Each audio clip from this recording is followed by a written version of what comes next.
I want to offer a quick analysis of the chord Etude number 6 here in Levitt's Berklee Book 2. Not a whole lot of demand for it. This Leavitt series is just an amazing learning and teaching tool.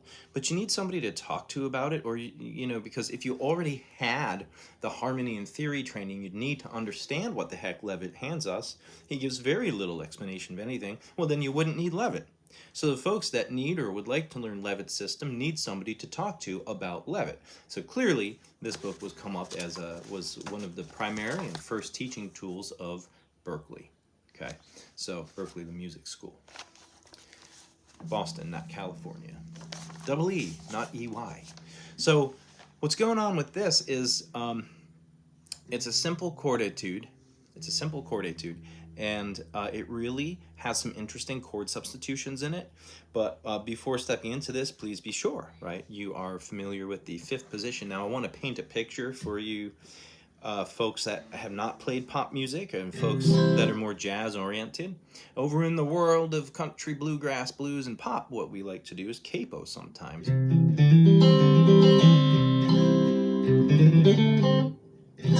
So I'd like you just momentarily to think about putting your capo there at the 5th fret and make a G chord.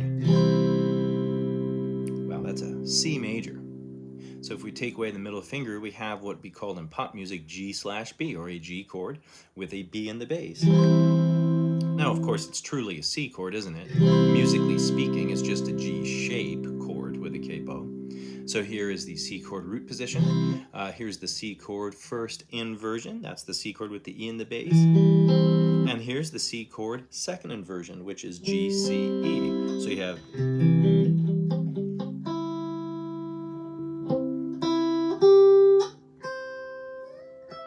Okay, so bear in mind here, although like that kind of thinking might be really foreign to you if you're classically or jazz trained, this is a quick download to the brain and how to think about this particular triad form. Now, we're going to play the first measure and I'm going to analyze it with you. I'm probably not going to play the whole thing for you as a performance. There's other people on YouTube doing that. I'm here to help you with the harmonic analysis.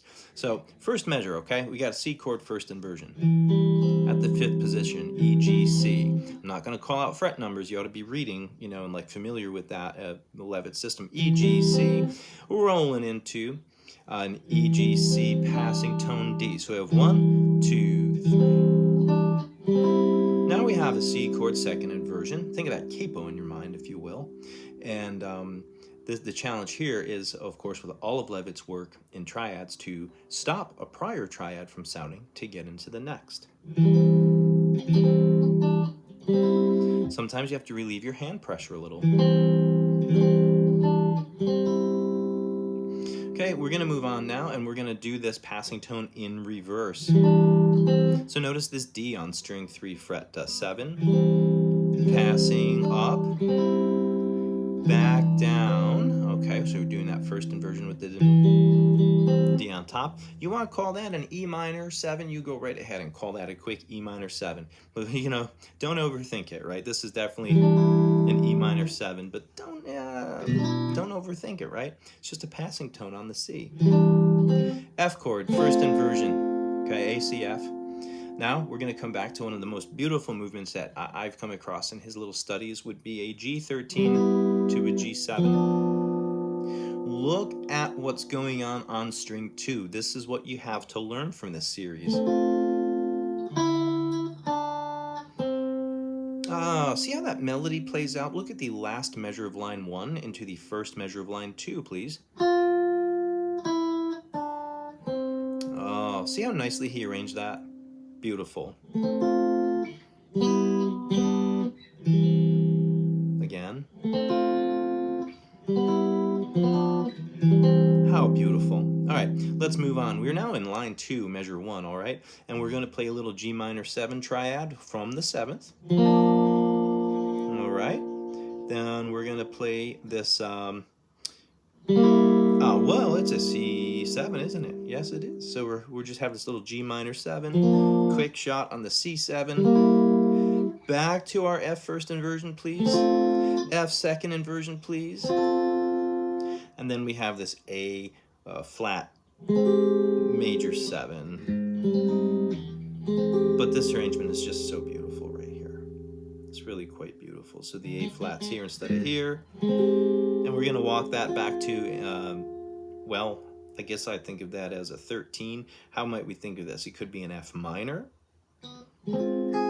First inversion. It could very well just be going from an A flat major 7 to an A flat dominant as an A flat 13. So, okay.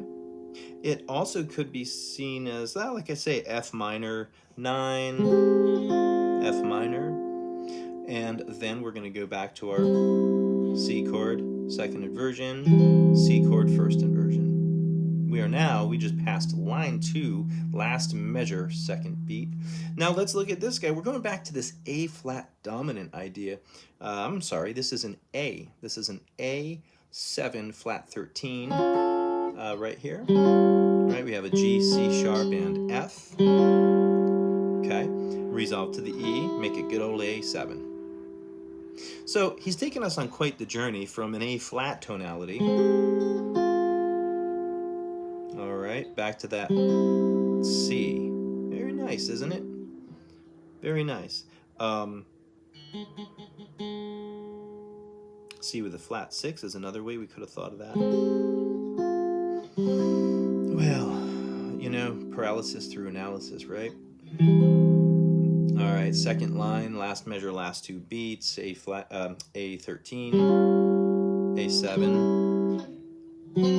All right, this guy here is a D7 chord, first inversion, passing tone.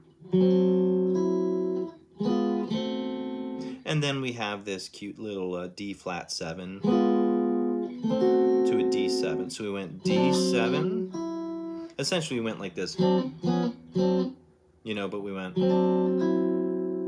like that. And then we had this. All right, so think of it like that. We have, but we can only play the triad. We're in ending 1, by the way. Now we're just gonna hit this G note, which is, we've walked our way. This is the D7, the D flat 7, the D7 to the G. It's a 5 of 5, okay? So the D7 is the 2 chord, or the 5 of the 5, which is here. That's a G chord. Well, it's implied. Okay, so essentially we went D7 to G, and we're back to.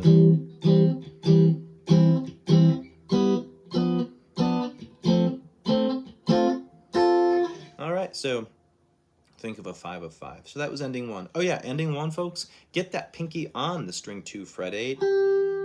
Make sure nothing else is sounding, and then go into G, A, B, and there's your quality of a G major chord. That's the turnaround. Ending 2, shall we? We're going to do our D7 trick here, first inversion. And then one of my favorite things that we learned from Leavitt, we could have learned from Melbay as well. We're going to play an FAC. All right, so this guy was our D7 again with the 9th on the passing.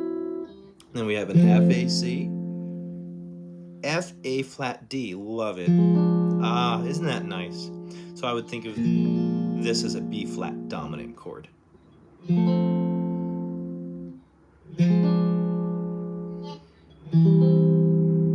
right. You know, I'm going to eat my words on that B flat dominant chord. I'm going to say that this is actually a form of a G7 flat 9. So what we really have here, let's sing it this way, the flat 7th of the G chord, the flat 3rd of a G chord, and the perfect 5th of the G chord. No, I'm going to eat my words again. Good Lord, I haven't had enough coffee today, friends. God, thanks for bearing with me. We've got the G, the A flat, as I said, yeah, that's the flat 9, right?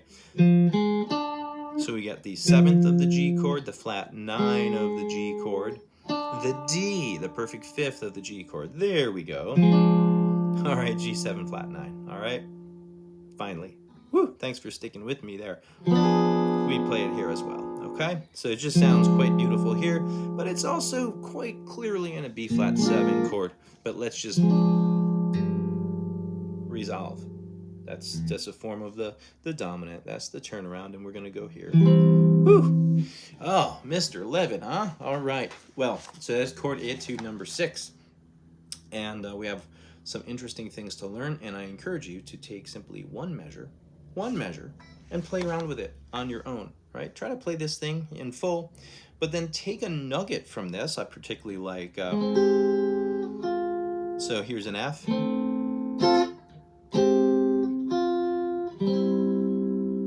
Isn't that a nice resolution? So just take line 2, measure 2, and make it your thing.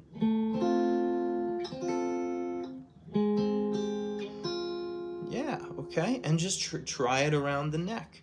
Where might we try it? How about, there's an F, so let's take an F chord here, play another extension of that F, let's play it like that, and of course the melody notes can be a little bit different. Then we're going to have like an A flat major 7. We can do something like that right there for the A flat major 7. So anyway,